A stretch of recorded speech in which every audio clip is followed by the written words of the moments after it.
In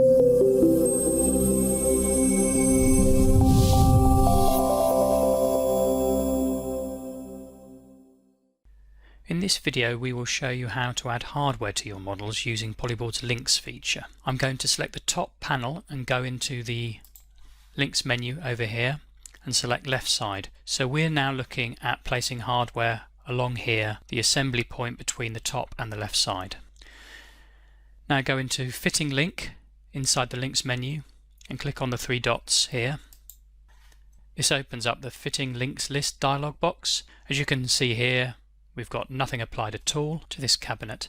I'm going to click plus here and apply a fitting.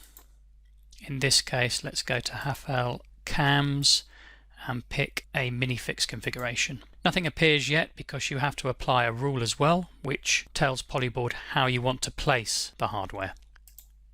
Let's select this quick design rule, maximum distance here.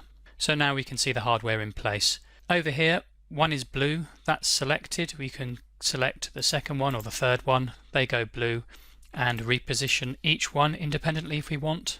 I'll click OK, and you can see the hardware and the machining for the hardware applied. So you can do this for each link throughout your entire cabinet, but it's definitely best to do this automatically with Polyboard's quick design manufacturing methods. They can be customized exactly how you want.